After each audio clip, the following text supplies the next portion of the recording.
Good afternoon doctor Archana. இது வந்து ஒரு இம்பார்ட்டண்டான லைவ். சில இன்ஃபர்மேஷன் வந்து பப்ளிக்கு வந்து கிளியர் கட்டாக சொல்ல வேணும். அப்படி சொல்லலைன்னு சொன்னால் வந்து அதனுடைய பிரதிபலிப்புகள் வந்து முக்கியமாக ஒரு கைக்குழந்தையை பாதிக்குமன்றபடியாக இந்த லைவுக்கு வந்திருக்கிறேன்.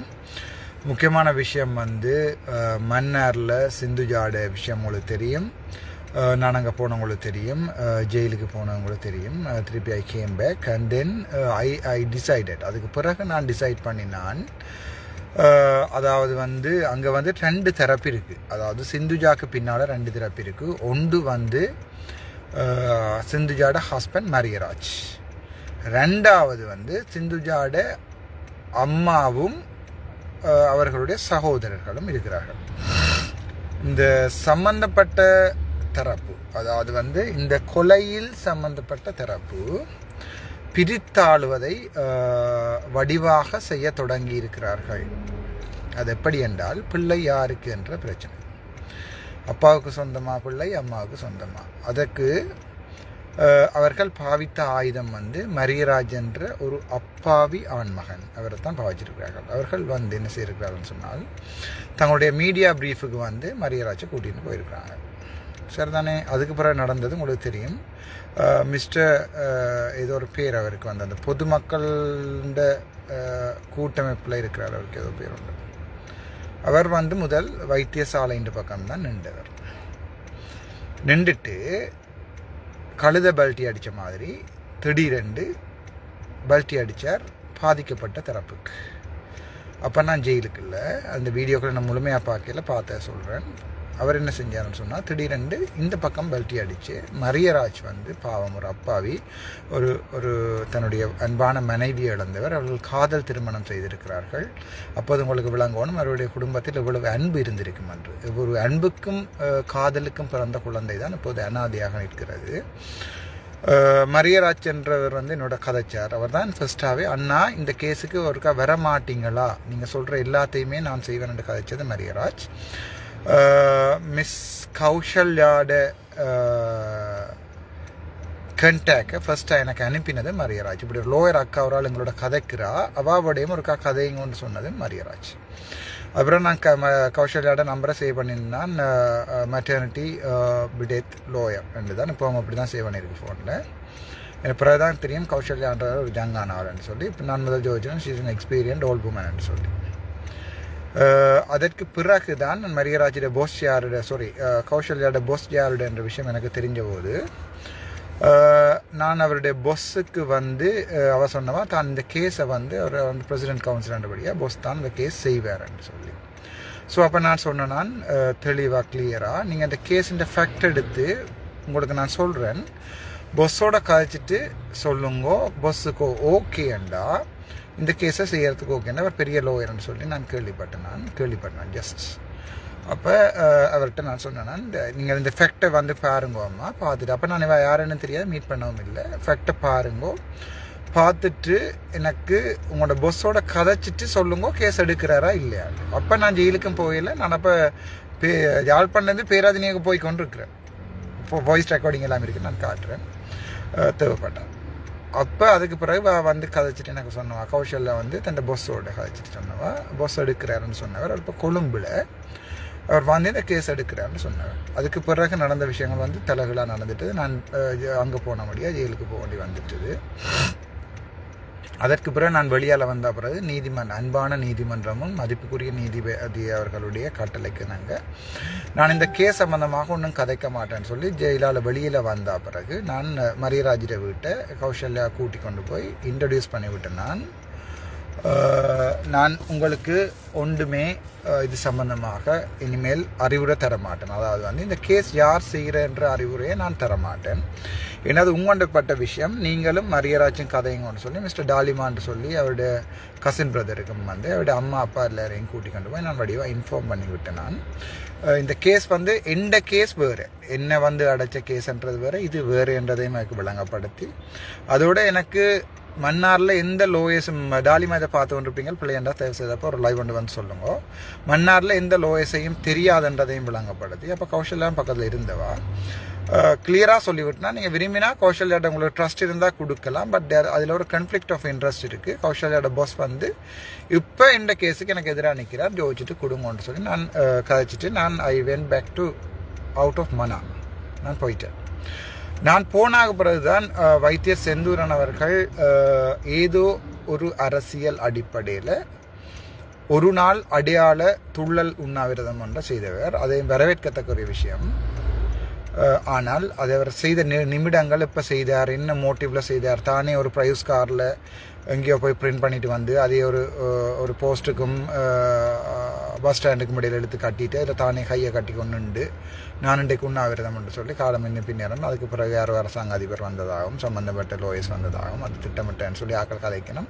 மேபி நாங்கள் அப்படி நினைக்கக்கூடாது. ஸோ அவரை நாங்கள் சியர்ஸ் பண்ணுவோம்.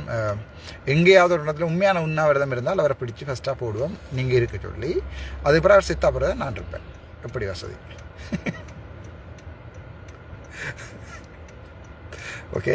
அதுக்கு பிறகு செந்துரனப்பா அவர் மனசால் பாதிக்கப்பட்டிருக்கார்களுக்கு பாவம் நாங்கள் அவரை ஆற்றுப்படுத்துவோம். அவருக்கு ஏதாவது ஆடல் பாடல்கள் விபச்சார விடுதிகள் சம்பந்தமாக ஏதாவது அவர் இதை சொல்லியிருந்தேன். நான் அர்ச்சுனா வந்து இந்த சேக்கர காசில் விபச்சார விடுதிகள் நடத்தலாம்னு சொல்லி அப்படி நான் நடத்திக்க அவரை முதலாவதாக கஸ்டமராக கூப்பிட்டு விடுறேன். அவர் அதுக்கு கொஞ்சம் இன்ட்ரெஸ்ட் கூட போடுறதுக்கு பாவமால பார்த்தாலும் அப்படி தான் தெரியுது. அதுக்கு மேலே நான் கதைக்கவும் கூட பாவம் தனி கருப்பா சிங்கமாக இருக்கிறார். ஸோ அவருக்கு வெச்சார விடுதிகளுக்கு தனி வீட வைஃப் பார்த்து கொண்டு போய் நினைக்கிறேன். சொரியம்மா நீங்கள் உங்களோட ஹஸ்பண்டை கொஞ்சம் கண்ட்ரோல் பண்ணணும். இல்லை தான் இல்லாட்டி சரியில்லை தானே, பிள்ளைகள் எல்லாமே இருக்குது. ஓகே, எனிவே நான் அந்த கட்டரம்பை விட்டுருவோம். நான் அதை அமர்த்த பார்த்தேன்னா அமர்த்தையில் இட்ஸ் ஓகே. செந்தூரன் அண்ணான்றவர் தான் அரசியலுக்கு வர்ற ஆசையில் நானே போகிறதோ இல்லையோன்னு இவ்வளோ நாளாக இருந்து இப்போ ஜோதிச்சு கொண்டிருக்கேன். என்றால் இந்த இலட்சியமே மெடிக்கல் அட்மினிஸ்ட்ரேஷன். ஓகே, நான் ஃபேக்ட்டுக்கு வருவோம். அதுக்கு பிறகு நான் மிஸ்டர் டாலிமாட்டை நான் கிளியராக விட 2 சகோதரத்திட்டையும் அம்மாட்டையும் சொன்னேன். நான் வந்து மன்னாரை விட்டு போகிறேன். இந்த கேஸ் வந்து இந்த கேஸுக்கு நான் வருவேன். அம்மா ஏதாவது எனக்கு நடக்கிற கேஸுக்கு வந்து நான் உண்மையாக எல்லாத்தையும் சொல்லுவேன். கோர்ட்ஸில் அசமான ரெக்கார்டிங் இருக்குது. நான் அதை கொடுக்க போகிறேன் லோயர்ஸுக்கு. மற்றது இது சம்மந்தமாக இப்போ நான் வாரத்துக்கு முன்னே உங்களோட கழிச்சது வந்து மிஸ் கௌசல்யா. பட் கௌசல்யா வந்து இப்போ இந்த கேஸ் எடுக்கிறதுல ஒரு சின்ன சிக்கல் இருக்குன்னு சொன்னால் கௌசல்யா கொண்டு அதாவது junior lower 1 or 2 years experience இருக்குது. அப்போ இந்த கேஸை அவள் எடுக்கல, அவள் யாரோ ஒரு ஆளுக்கு கீழே தான் வேலை செய்ய வேண்டி வரும். ஸோ அதில் ஒரு கன்ஃப்ளிக்ட் ஆஃப் இன்ட்ரெஸ்ட் ஒன்று இருக்குது. அதால் அவள் என்னதான் அவள் சொல்லி கொண்டிருக்கா, அது வேறு இது வேறு, அந்த கேஸ் வேறு இந்த கேஸ் வேறு என்று எப்படியும் ஒரு இடியப்ப சிக்கல் தானே. அப்போ அவளுக்கு நான் அதை கிளியராக சொல்லியிருக்கேன். நீங்கள் இந்த கேஸ் எடுக்கிறான்னு சொன்னால் கவுன்சிலர் யாருன்னு டிசைட் பண்ணுங்க. மற்றது உங்களோட ஃப்யூச்சரை பார்க்கணும். நடிகை பொஸ்ன்னு சொல்லி இதுக்கு மேலே நான் விஷயங்கள் கேட்க விரும்பல. அதை நான் அவருக்கு சொல்லியிருக்கிறேன். இப்போ அதுக்கு நான் பிறகு செந்தூரன் அவர்கள் வந்து மேளம் அடித்து தான் ஒரு உண்ணாவிரத போராட்டம் முடித்திருக்கார். அதுக்கப்புறம் அந்த பொது அமைப்புகளின் தலைவர் என்று சொல்லி ஒரு ஆள் வந்து பல்ட்டி குப்புக்கரணம் அடித்து வந்து இப்போ தான் அந்த கேஸை செய்ய போகிறேன்னு சொல்லி வலிக்கிட்டு இருக்கார். சந்தோஷம். எல்லாரும் சேர்ந்து பனங்கிழங்களுக்கு சேரம் அந்த தடி மட்டும்தான் இருந்தாலும் கிழங்கு முழுக்க உள்ளுக்க நட்டுறோம். அந்த பையன் மட்டும்தான் மற்றபடி பிரச்சனை தோண்டி எடுப்பேன் நான் கிழங்குகளை. அதையும் விட அடுத்தது வந்து இவர் யார் என்னென்றால் எங்கள்ட ரைட் டு லைஃப்ன்னு சொல்லி மிஸ்டர் டிரெக்ஷன் சொல்லி வர்றார். அவர் வந்து என்ன செய்கிறான்னு சொன்னால் அவரும் வந்து தான் இந்த கேஸ் செய்கிறேன்னு சொல்லி ஏதோ லெட்டரில் சைன் பண்ணி அதெல்லாம் செய்திருக்கிறேன். மிஸ்டர் டிரெக்ஷன் அப்போது உங்களுக்கு இது ஒரு ப்ரொஜெக்ட், உங்களுக்கு ஒரு இது மற்றாக்களோட வாழ்க்கை அவையோட இந்த கேஸ்கள் பிள்ளையாக போனால் அவைக்கும் பாதுகாப்பு வரும். ஒரு கை குழந்தை எல்லாம் இருக்குது. நீங்கள் உங்களோட ஃபன்னுக்கு அர்ச்சனாவோட கழிச்சு நான் 8 நிமிஷம்னு சொல்லி அந்த ஸ்க்ரீன்ஷாட்டை வாட்ஸ்அப்பில் ஸ்டேட்டஸாக போட்டு நான் எல்லாம் சகலமும் ஜாம் அறிவோம். அதனால் மிஸ்டர் டிரெக்ஷனையும் இதில் இருந்து நான் கொஞ்சம் விளந்து நிற்க சொல்லி பணிவான அன்போட கேட்டுக்கொள்கிறேன். அது தவிர ஹியூமன் ரைட்ஸில் போயிருக்கணும், எனக்கு துப்புரவாக நம்பிக்கை இல்லை. ஸோ அவையும் நாங்கள் பார்த்துக்கொள்வோம். அது தவிர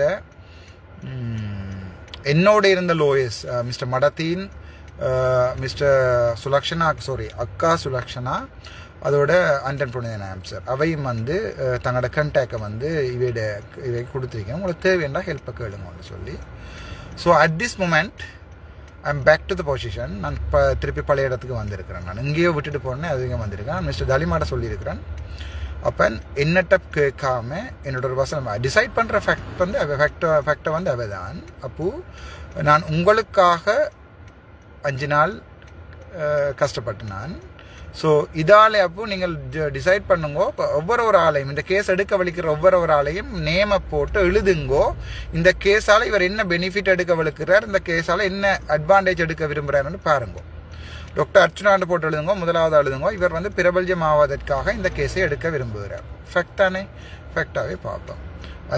அது எனக்கு தேவையா இல்லைன்றது மக்கள் தான் தெரியும். நான் பிரபல்யமானமா இல்லையா. வேறு ஒரு ஆள் எடுக்கிறார் ஒரு கேஸ். அதாவது வந்து இப்போ என்ன பேர், கௌசல்யாவோட பொஸ் இதை எடுக்கிறாருன்னு சொன்னால் அவர் ஏன் அந்த கேஸ் எடுக்கிறார்? இவ்வளோ ஹாஸ்பிட்டல் பக்கம் வாதாடினவர் இந்த கேஸ் அப்போ எடுக்கிறார் ஏன்? ஸோ இவர் அங்கே இங்கேயும் அடித்து இங்கேயும் அடிக்க போகிறாரா? ஜோசிச்சு எழுதுங்கொண்டு தாலிமாட்டு நான் சொன்னேன். நான் அது தாலிமாக்கு விளங்கி கொள்வேன். அது மாதிரி அண்டன் புனிதன் ஆம்சர் இந்த கேஸ் எடுக்கிறாரா இருந்தால் அவர் ஏன் எடுக்கிறார்? அவர்கிட்ட காசு இல்லையா? காசு இருக்கா? இது யாராவது காசு பே பண்ணுவேன் நம்ம, அல்லது அர்ச்சுனாவோட நிற்கிறபடியா அர்ச்சுனாவோட பர்சனல் லோயரண்டபடியா அண்டன் புனிதன் சார் அவர் எடுக்கிறாரா இல்லையாவோ எனக்கு தெரியாது. பட் அவர் எடுக்கிறேன்னு நினைச்சு நான் இதை சொல்கிறேன், ஒரு எக்ஸாம்பிளாக சொல்கிறேன். சார் என்ன மன்னிச்சு கொள்ளுங்க உங்களோட பேரை பாவிச்சதுக்கு. சேம் டைம் அந்த மற்ற பக்கம் பொஸ்ஸும் வந்து பேர் பாவிக்கல, பாவிக்க விட்டதுக்கும் என்ன மன்னிச்சு கொள்ளுங்க. பாய்ப்போம், கேஸ் முடியட்டும். அதை தவிர இப்போ நான் வந்து கிளியராக சொல்லிக்கேன், இந்த கேஸ் வந்து அதாவது மற்ற எல்லாருக்குமே கேஸ் எனக்கு நான் கிளியராக சொல்லிக்கேன் தாலிமாட்ட. அப்போ நீங்களும் மரியராச்சும் சண்டை பிடிக்கிறதா இருந்தால் அந்த பிள்ளை, நான் வந்து ஒரு பிள்ளைய பிறந்த நாளில் இருந்து பெம்பஸ் கட்டி நெப்பின் கட்டி அதை எப்படி இடுப்புலையும் கட்டிட்டு கீழாலையும் கொண்டு வந்து வச்சு 3 முக்கோணம் மாதிரி கட்டணுமன்றது எனக்கு தெரியும். நானே கையால் வளர்த்தவன். இந்த X5க்கும் அது நல்லாவே தெரியும். அதெல்லாம் நான் சொல்லியிருக்கேன். நீங்கள் அடிபடுறதா இருந்தால் அடிபடுங்கோ, தயவு செய்து பிள்ளை என்னெடுத்தாங்கோ 6 years டவுன் த லைன் ஒரு பெர்ஃபெக்ட் மேனாக கொண்டு வந்து திருப்பி விட்டு வரணும். அதுக்கப்புறம் நீங்கள் வளருங்கன்னு சொல்லியும் நான் ஒரு சின்ன ஜோக்காக சொன்னேன். But that's in my heart. Because son அடிக்கடி கட்டுவோன்னு இருக்கார். நாங்கள் ஒரு போய் ஒரு ஆள் வந்து வேண்டுவோணுமப்பா, ஈபேயில் வேண்டுவோம், எனக்கு தம்பி வேணுமென்ட்டு. அப்போ நான் சொன்னேன், தம்பி இப்போ போடுறதுக்கு வழி இல்லை அப்பாவுக்கு, அப்பாட வயிற்றுக்குள்ள தான் தம்பியை வச்சுருக்கணும். ஸோ நாங்கள் ஈபேயில் ஓட பண்ணி எடுப்போம்னு சொல்லி மகனுக்கு சொல்லியிருக்கேன். ஸோ அப்படி அப்பாவியவர். ஸோ நான் அவர்கிட்ட சொல்லியிருக்கேன், நீங்கள் அடிபடுங்க, அது வரைக்கும் நான் பிள்ளையை கொண்டே நான் வச்சிருக்கிறேன்னு சொல்லி கொழும்புல என்னோட வச்சிருக்கேன்னு சொல்லியிருக்கிறேன். அதுதான் இப்போதைக்கு இருக்கிற சிச்சுவேஷன். ஸோ நான் நினைக்கிறேன், ஐ ட்ரஸ்ட் தலிமா, அதோட 2 சகோதரர், மற்றது அவன் அம்மா 3 பேரும் வந்து இனிமேல் பிள்ளையை கொண்டு சந்தியலுக்கோ ரோட்டுகளுக்கோ கொண்டு போய் இவையோட யூடியூப்களுக்கும் இவையோட மீடியா கான்ஃபரன்ஸுக்கும் நீங்கள் கொண்டு போக மாட்டீங்கன்னு நினைக்கிறேன். இது ஸ்ட்ரிக்ட் ஆர்டர். ஏன்னா உங்களுக்காண்டி, உங்களோட பிள்ளைக்காண்டி, உங்களோட மகளுக்காண்டி நான் 5 நாள் ஜெயிலுக்குள்ள போயிட்டு வந்தேன்னா அது எனக்கு 5 வருஷம் மாதிரி. ஸோ உங்களுக்கு தலிமா உங்களோட ரிலேஷன்ஸுக்கு ஒரு strict order. You can take, அதாவது உங்களோட பிள்ளைய வீட்டை விட்டு 6 மாதம் வெளியே கொண்டு போயிடலாம். மிட்வைஃப் மட்டும் வந்து பாப்பா. That's a strict order. Second thing is, ஹாஸ்பிட்டலுக்கு போகிறத விட வேறு ஒருத்தர் டைமே கொண்டே காட்ட வேண்டாம். செகண்ட் திங், இந்த இன்ஃபெக்ஷன்ஸ் வரும், அப்படி வேறு பிரச்சனைகள் இருக்குது. செகண்ட் திங் இஸ், இது சம்மந்தமாக டிசைட் பண்ணுற ஃபேக்டர் இப்போ அவைக்கு தான் இருக்குது. பட் அது அந்த கேஸ் வந்து, அதாவது அந்த ப்ராப்ளம் வந்து இஸ் அண்டர் மை கண்ட்ரோல். அதால் வேறு யாராவது அந்த பஸ்ஸோ யாராவது அந்த கேஸில் எடுத்து செய்கிறேன்னா தயவுசெய்து you can talk to No 77 224 9924, otherwise No 77 5456 126. Thank you so much. எப்படி வசதி.